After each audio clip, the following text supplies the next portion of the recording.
జై శ్రీరామ్. కాశీ విశ్వనాథుడి అనుగ్రహంతో నిన్న ఒక అద్భుతమైనటువంటి విషయాన్ని మీకు తెలియజేయగలిగాను. చాలా గొప్ప విషయం అది. అయితే దాని గురించి దాని గొప్పతనం తెలిసిన వారు చాలా తక్కువ మంది ఉంటారు. కాశీలో ఏమండి, కాశ్యాంతు మరణాన్ముక్తి, కాశీలో మరణించుట చేత మోక్షం లభిస్తుంది. ఆ సమయంలో చిట్ట చివరి సమయంలో జీవుడికి చాలా బాధ ఉంటుందండి అని పెద్దలు చెప్తారు. సుమారుగా ఒక 1000 పాములు కరుస్తూ ఉంటే ఎంత నొప్పి ఉంటుందో అంత బాధ ఉంటుంది. ఆ బాధ తెలియకుండా అమ్మవారు తన పవిట కొంగుతో విసురుతూ ఉంటుందట కాశీలో మరణించినటువంటి జీవుడికి. ఇక మనకు గంగమ్మ తల్లి వచ్చి వెన్నుపూస నిమురుతుందట. గణపతి ఏమో ఆ పవిత్రమైన గంగా జలాన్ని తన తొండంతో నింపుకొని జీవుడిని శుద్ధి చేస్తాడట. ఇక సుబ్రహ్మణ్యేశ్వర స్వామి వారు అద్భుతమైన వాయిద్యాలు వాయిస్తూ ఉంటారట. ప్రమథ గణాలందరూ నాట్యం చేస్తూ ఉంటారట. ఆ జీవుడిని పరమేశ్వరుడు సాక్షాత్తు సదాశివుడు తన ఒళ్ళో పడుకోబెట్టుకొని కుడి చెవిలో తారక మంత్రాన్ని ఉపదేశిస్తాడట. అయితే జ్ఞానేనతు కైవల్యం, జ్ఞానం ద్వారానే మోక్షప్రాప్తి కలుగుతుంది అంటారు కదా. మరి ఈ తారక మంత్రోపదేశం వల్ల కూడా కలుగుతుందా అంటే, పరమేశ్వరుడు జీవుడికి అనంతమైన జ్ఞానాన్ని లిప్తకాలంలో అనుగ్రహిస్తాడట. ఏమండి, జ్ఞానం ద్వారానే మోక్షం లభిస్తుంది. ఆ అనంతమైన జ్ఞానాన్ని పరమేశ్వరుడు ఆ జీవుడికి అనుగ్రహిస్తాడు. ఏ జీవి మరణిస్తే ఆ జీవికి అనుగ్రహించి తారక మంత్రోపదేశం చేసి ఆ సాక్షాత్తు ఆ సదాశివుణ్ణి కనులారా చూస్తూ ఉండగా జీవుడు జీవ బ్రహ్మైక్యం జరుగుతుంది, పరమేశ్వరుల్లో కలిసిపోతాడు. ఏమండి, మరి అటువంటి గొప్ప అవకాశం పొందాలని ఎవరికి ఉండదు. ఏమండి, కాబట్టి అసలు ఇంకా ఆశ్చర్యం ఏమిటంటే, నిత్యము మనిషి మరణిస్తున్నాడు. అసలు మరణం అంటే ఏమిటి అంటే, భగవద్గీత మనకు చెప్పింది మార్పు. అండి, శరీరము మార్పు చెందుతోందండి. ఇంతే, మరణం అంటే ఇంతే. చిన్నప్పుడు నేను ఎంత ఉన్నాను, 1 సంవత్సర పిల్లవాడిగా ఉన్నప్పుడు చాలా చిన్నగా ఉంటాను. ఇప్పుడు 45 సంవత్సరాలకి ఇలా ఉన్నాను. 60 సంవత్సరాలకి ముసలివాడిలా అయిపోతుంది ఈ శరీరం. ఏమండి, 80 సంవత్సరాలకి ఇంకా మార్పు చెందుతుంది ప్రతి మనిషి శరీరం. 90 ఏళ్లకు మార్పు చెందుతుంది. 100 సంవత్సరాలకు మనకు జీవ బ్రహ్మైక్యం జరుగుతుంది కదా, మరణం అనేటటువంటిది జరుగుతుంది. కాబట్టి అసలు మరణం అనేది ప్రతిరోజు కూడా జరుగుతోంది. మనిషి ఇది తెలియదు ఈ విషయం కదా. కాబట్టి ఆ గొప్ప అవకాశం ఏదైతే ఉందో సామాన్యమైనటువంటి అవకాశం కాదు. ఆ అవకాశాన్ని సుమారుగా 20,000 మంది వినియోగించుకున్నారు కాశీ లాభ ముక్తి భవన్ అనేటటువంటి భవన్లో. ఒకవేళ నిన్నటి వీడియోని ఎవరైనా వినని వాళ్ళు ఉంటే తప్పకుండా వినండి. ఈరోజు ఇంకొక అద్భుతమైన విషయాన్ని తెలియజేస్తున్నాను నిన్నటి వీడియోకి అనుసంధానంగా. ఏమండి, చాలా జాగ్రత్తగా మనము ఆ యొక్క ఋషులు అందించినటువంటి విషయాలను పట్టుకోవాలండి, జాగ్రత్తగా తెలుసుకోవాలి. తెలుసుకుంటేనే మనకు గొప్పతనం తెలుస్తుంది, ఎటు వెళ్ళాలి ఏమండి అనేది మనకు తెలుస్తుంది, ఎటు ప్రయాణించాలి, ఏ సాధన చేయాలి ఈ 100 సంవత్సరాల ఆయుర్దాయంలో అన్న విషయం మనకు అవగతం అవుతుంది. ఇక చూడండి, ప్రతి మనిషి కూడా ఈ మనుష్య దేహం ఏదైతే ఉందో ఈ శరీరము 84 లక్షల జీవరాశులలో జన్మించిన తరువాత, అంటే జన్మించడం అంటే ఇక మరణించిన తర్వాత కూడా కదా, పుట్టిన ప్రతి ప్రాణి కూడా మరణించక తప్పదు. కాబట్టి పుట్టుట మరణించుట ఇదే జనన మరణ చక్రం, సంసార చక్రం. అలా పుట్టి మరణించిన తరువాత ఈ మనుష్య దేహం లభిస్తుంది అని మనకు అనేక పురాణాలు తెలియజేస్తున్నాయి. పద్మ పురాణం ఏం తెలియజేస్తుందో మనం జాగ్రత్తగా ఒక్కసారి గమనిద్దాం. అద్భుతమైనటువంటి విషయం తెలిస్తే, ఈరోజు మనం తెలుసుకుంటే నిన్నటి వీడియో ఎంత గొప్పదో తెలుస్తుంది మనకి. ఏమండి, జలజా నవలక్షాణి, ఏమండి జలజా నవలక్షాణి 9 లక్షల జలచరాలలో, అంటే నీటిలో ఉన్నటువంటివి పీతలు, చేపలు, అంటే పాములు, ఇంకా అనేక ఉంటాయి కదా, అవన్నీ అలా అలా పుట్టాలి. ముందు 9 లక్షల జలచరాలలో పుడతాడట మనిషి. ఇప్పుడు నేనున్నాను ఉదాహరణకి 9 లక్షల జలచరాలలో పుట్టిన తరువాత స్థావర 1,20,000 స్థావర 1,20,000 అంటే కదలకుండా ఉండే జీవులు, అంటే చెట్లు, మొక్కలు, తీగలు మొదలైనవి 20 లక్షలండి. 20 లక్షల వాటిలో పుట్టాలి, పుట్టి మరణించాలి. చెట్లు కొట్టేస్తున్నారు, ఇప్పుడు చెట్లు కొట్టే వాళ్ళు ఎక్కువ మంది అయిపోయారు కదా, అందుకే మనకి ఇంత వేడి పెరిగిపోతోంది. చెట్లు నాటేవాళ్ళు తక్కువ మంది ఉన్నారు, కొట్టేసే వాళ్ళు ఎక్కువ మంది ఉన్నారు. అందరూ కూడా ప్రతి ఇంటి ముందు కాస్త పెద్ద వృక్షాలను పెంచితే ఎంత బాగుంటుందండి. కాబట్టి కొట్టేసేవాళ్ళు ఎక్కువ. ఏమిటంటే ఆకులు ఊడవటం కష్టంగా ఉందిట.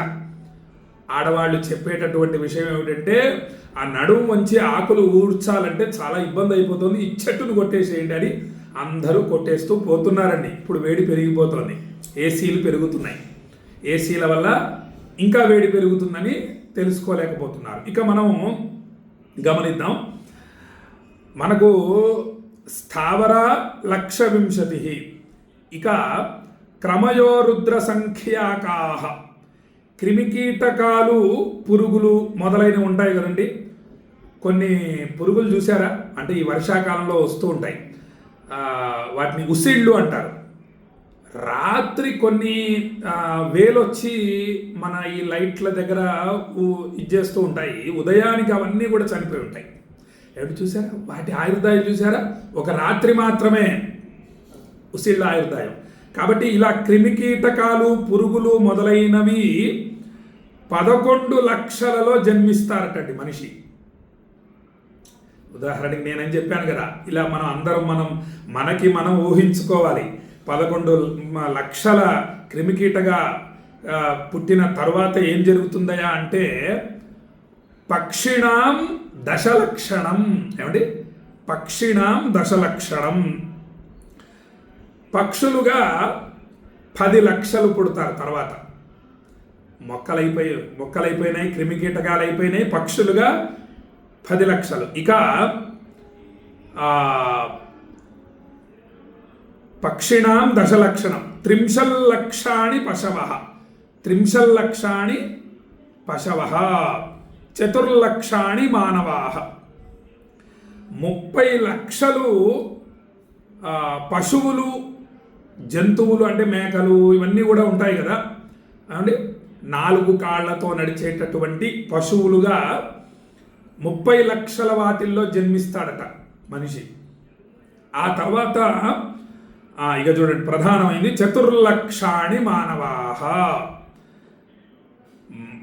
మనుషులుగా 4 లక్షలు, అంటే 4 లక్షల జన్మలు స్వీకరించి మరణించిన తర్వాత 4 లక్షలగా మనిషిగా పుడతాడట. కాబట్టి ఇక్కడ ఏమిటయ్యా అంటే ఈ శ్లోకం సృష్టిలోని 84 లక్షల జీవరాశుల గురించి తెలియజేస్తోంది. పురాణాల ప్రకారం ఒక జీవాత్మ తన కర్మల ఆధారంగా అనేక యోనులలో జన్మిస్తూ ప్రయాణం చేస్తుంది. ఈ క్రమంలో 9 లక్షల జలచరాల యోనులలో పుడతాడు. ఆ తర్వాత 20 లక్షలు స్థావర, అంటే మొక్కలు, చెట్లు మొదలైనవి, 11 లక్షలు క్రిమికీటకాలు, 10 లక్షలు పక్షులు, 30 లక్షలు పశువులు.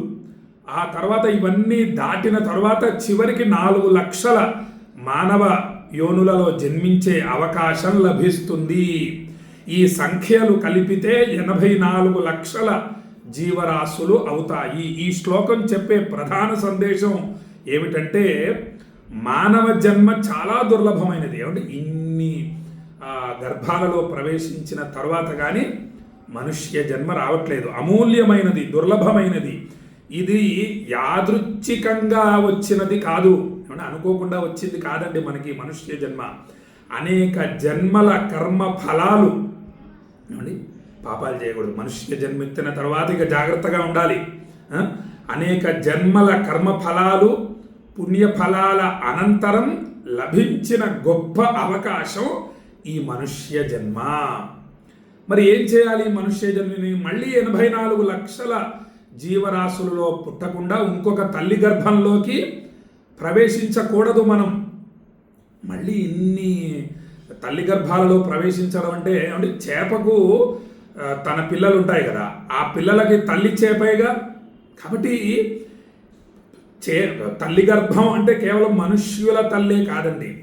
చేపలు, కుక్కలు, నక్కలు, పిల్లులు ఇవన్నీ కూడా తల్లులే. వాటి కడుపులో మనం పుట్టామనుకోండి, అవి మనకు తల్లులే అవుతాయిగా. కాబట్టి మనం ఇంకొక తల్లి గర్భంలోకి ప్రవేశించకూడదు. ఇతర జీవరాశులు ప్రధానంగా తమ సహజ ప్రవృత్తుల ప్రకారమే జీవిస్తాయి. కానీ మనిషికి మాత్రమే ధర్మం తెలుసుకునే బుద్ధి, మంచి చెడులను విచారించే వివేకం, భగవంతుణ్ణి ఆరాధించి ధ్యానించే అవకాశం, వేదాలు శాస్త్రాలు అధ్యయనం చేసే సామర్థ్యం, తెలుసుకునే సామర్థ్యం, గురువును ఆశ్రయించే భాగ్యం, గురువుని ఆశ్రయించే భాగ్యం, మోక్షాన్ని సాధించే అర్హత లభించాయి అండి. ఇతర జీవరాశులు ఏవి, ఇప్పుడు మీకు తెలియజేసిన జీవరాశులు ఏవి కూడా అవి తెలుసుకోలేవు కదా ఏమండి. కాబట్టి అందుకే శాస్త్రాలు ఏం చెబుతున్నాయంటే మానవ జన్మ దుర్లభం అని పదే పదే పేర్కొంటున్నాయి ఏమండి, పదే పదే పేర్కొంటున్నాయి. చాలా జాగ్రత్త, సమయాన్ని వృధా చేయకండి అని మనకు తెలియజేస్తున్నాయి శాస్త్రాలు, పురాణాలు ఏమంటే మహానుభావులు, గురువులు అందరూ కూడా ఈ విషయాన్ని తెలియజేస్తున్నారు. కాబట్టి ఆ మోక్షాన్ని పొందడం అనేది ఎంత ప్రధానమైనటువంటి విషయం కదండి. దాని గురించి చాలా తక్కువ మంది ఆలోచిస్తూ ఉంటారు. నాకు గోత్రనామాలు మరియు వారి కోరికలు తెలియజేస్తూ ఉంటారు. కాశీలో ఇతరత్ర పుణ్యక్షేత్రాలలో నేను చదువుతూ ఉంటాను. మోక్షాన్ని కోరేవారు ఒకరో ఇద్దరో మాత్రమే ఉంటారండి. నాకు మోక్షాన్ని అనుగ్రహించమనండి, మళ్ళీ తల్లి గర్భంలోకి ప్రవేశించకుండా, మళ్ళీ 84 లక్షల జీవరాశుల యోనులలో పుట్టకుండా నన్ను శివుల్లో ఐక్యం చేసుకునేటట్టు, విశ్వనాథుడిలో ఐక్యం అవ్వాలి నేను. ఈ 100 సంవత్సరాల తర్వాత పూర్ణాయుర్దాయాన్ని అనుభవించి కైలాస ప్రాప్తి, వైకుంఠ ప్రాప్తి మొదలైనటువంటి ఉత్తమ లోకాలు కలగాలి, నాకు మోక్షాన్ని అనుగ్రహించమని చెప్పి పరమేశ్వరుడికి, విశ్వనాథుడికి తెలియజేయండి అని కోరేవారి సంఖ్య ఒకరిద్దరు మాత్రమే ఉంటారండి. చూడండి, ఇంత కష్టమైంది. కాబట్టి ఎంత ప్రధానమైనటువంటి విషయం అండి కదా. మనము చిదంబరం నటరాజస్వామిని దర్శించడం చేత మనం మళ్ళీ పుట్టక్కర్లేదండి. మళ్ళీ పుట్టనవసరం లేకుండా మోక్షం కలుగుతుంది చిదంబరం నటరాజస్వామిని దర్శించడం చేత. తిరువారూరులో జన్మించాలి అంటే అటువంటి సంకల్పం, కోరిక ఉండాలి.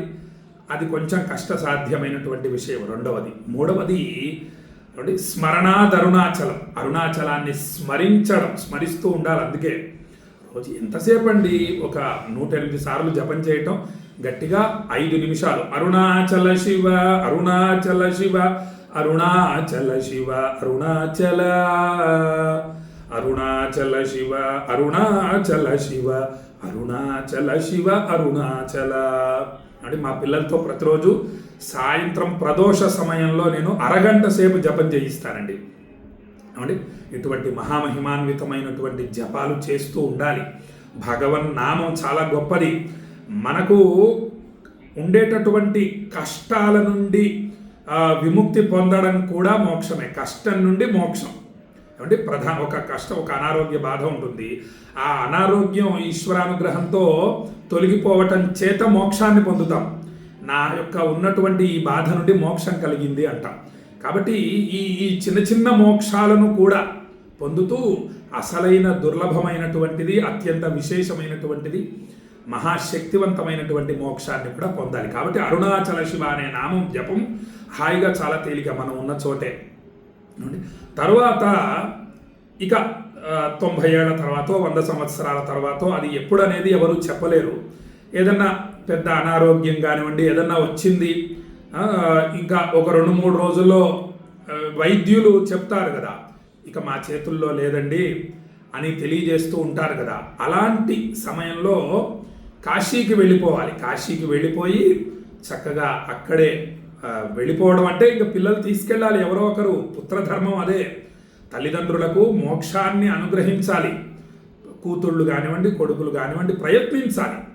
కొంచెం కష్టసాధ్యమైనటువంటి విషయమే, కానీ ప్రయత్నించడం తప్పు కాదు. ఎవరికన్నా అవకాశం లభిస్తుందేమో అండి, ఇక్కడైనా ఊపిరి వదలవలసిందే, కాశీలో అయినా ఊపిరి వదలవలసింది. ఒకవేళ అక్కడ వెళ్ళిన తర్వాత విశ్వనాథుడి అనుగ్రహంతో మళ్ళీ ఆయుర్దాయం పెరుగుతుందేమో, మృత్యుంజయుడు కదా స్వామి. కాబట్టి జాగ్రత్తగా అక్కడికి వెళ్ళాలంటే అక్కడ ఏదన్నా ఒక అవకాశం ఉండాలి కదా. కాబట్టి ముక్తి భవన్ అనేటటువంటి భవనం ఉందని నిన్నటి వీడియోలో నేను జాగ్రత్తగా మీకు వివరించటం జరిగింది. ఇంత గొప్పది దుర్లభమైంది మనుష్య జన్మ. 84 లక్షల జీవరాశులలో జన్మించిన తరువాత పొందేటటువంటి మనుష్య జన్మ మనం పొందాము. దీన్ని జాగ్రత్తగా ప్రతిరోజు ఒక పావుగంట నుంచి అరగంట సమయం కాశీ విశ్వనాథుడిని, అరుణాచలేశ్వర స్వామిని ధ్యానిస్తూ స్మరిస్తూ అండి వీలు చేసుకొని ఏమండి ఆ చివరి సమయంలో ప్రయత్నం ఒక సంకల్పం అసలంటూ తెలిస్తే 20,000 మంది వినియోగించుకున్నారంటే సామాన్యమైన విషయం అండి కదా. వాళ్ళు ఆ గొప్పతనాన్ని తెలుసుకున్నారు. కాశీలో మరణించడం చేత విశ్వనాథుడు తారక మంత్రాన్ని ఉపదేశిస్తాడు ఏమండి. అమ్మవారు ఆ శరీర బాధ, మరణ బాధ, రెండు భయంకరమైన బాధలు మనిషికి. ఒకటి పుట్టడం, 2 మరణించటం. ఈ 2 చాలా పెద్ద బాధలు. కాబట్టి ఒకటి అయిపోయింది మనకి. ఇక రెండవది మరి అమ్మవారు పవిట కొంగుతో విసురుతూ ఉంటే ఇక మనకు నొప్పి తెలుస్తుందా అండి? మరణ సమయంలో బాధ తెలుస్తుందా? 1000 మండ్రకప్పలు ఒకేసారి వచ్చి కరుస్తే ఎంత బాధ ఉంటుందో మరణ సమయంలో అంత బాధ ఉంటుందని మనకు రామకృష్ణ పరమహంస తెలియజేశారు. కాబట్టి ఆ బాధ తెలియకుండా కాశీలో మరణించడం అంటే ఎంత సులభమైనటువంటి విషయం కదా. కాబట్టి కాస్త ఆ గొప్పతనాన్ని వివరంగా తెలియజేసే ప్రయత్నం చేస్తున్నాను ఈరోజు వీడియోలో అని భక్తులకు తెలియజేస్తూ ఈ విషయాన్ని మీ బంధుమిత్రులందరికీ షేర్ చేయండి. తెలియాలి ఈ గొప్పతనం. ఇవి నేను చెప్పింది కాదండి, పద్మపురాణం తెలియజేసినటువంటి విషయాన్ని మీకు తెలియజేశాను. ఇంకా అనేక పురాణాలు తెలియజేస్తున్నాయి, అనేక శ్లోకాలు ఉన్నాయి. వివేక చూడామణిలో జంతువునాం నరజన్మ దుర్లభం అని చెప్పి మనకు ఆదిశంకరాచార్య స్వామి వారు మన గురుగారు తెలియజేశారు. కాబట్టి ప్రతి మనిషి తెలుసుకోవలసినటువంటి శ్లోకం ఇది. ఈరోజు తెలియజేసినటువంటి శ్లోకం ఒక్కసారి ఆ శ్లోకాన్ని చెప్పి ముగిస్తాను. జలజానవలక్షాణి స్థావరా 1,20,000 కృమయో రుద్రసంఖ్యాకాః పక్షిణాం 10,00,000 30,00,000 పశవః 4,00,000 మానవాః. ఇది పద్మపురాణం తెలియజేసినటువంటి అద్భుతమైనటువంటి శ్లోకము మరియు వివరము అని భక్తులకు తెలియజేస్తూ కాశీతో అనుబంధాన్ని పెంచుకుందాం, కాశీని స్మరిద్దాం ఏమండి. చాలా గొప్ప విషయం. మీరు గడప దాటుతూ కాశీకి వెళ్ళొస్తాను అని అనాలి. మీరు వెళ్ళినా వెళ్ళకపోయినా కాశీకి వెళ్ళి విశ్వనాథుడిని సేవించిన అక్షయ పుణ్యఫలితం, అనంతమైన పుణ్యఫలితం లభిస్తుంది ఏమండి. కాశీలో ఎవరు పూజలు హోమాలు చేసినా మీ గోత్రనామాలతో చేయించుకోండి. నేను మాత్రమే కాదు, ఎవరు చేసినా నేను కూడా చేయించుకుంటాను. కాశీలో వేరే బ్రాహ్మణోత్తములు, వేద పండితులు పూజలు చేస్తూ ఉంటే నేను నా గోత్రనామాలు, నా పరివారం గోత్రనామాలు ఇచ్చి అయ్యా మా గోత్రనామాలతో కూడా చేసి మమ్మల్ని ధన్యం చేయండి అని కోరుతూ ఉంటాను. కాబట్టి కాశీలో మీ గోత్రనామాలు ఉచ్చరింపబడటం చాలా విశేషం. కాశీని స్మరిస్తూ ఉండటం విశేషం. కాశీలో చిట్ట చివరి ఊపిరి వదలటం అత్యంత విశేషం అని భక్తులకు తెలియజేస్తూ సెలవు తీసుకుంటున్నాను. జై శ్రీరామ్. విశ్వనాథాయ మంగళం, విశ్వనాథాయ మంగళం, విశ్వనాథాయ మంగళం. కాలభైరవ స్వామికి జై.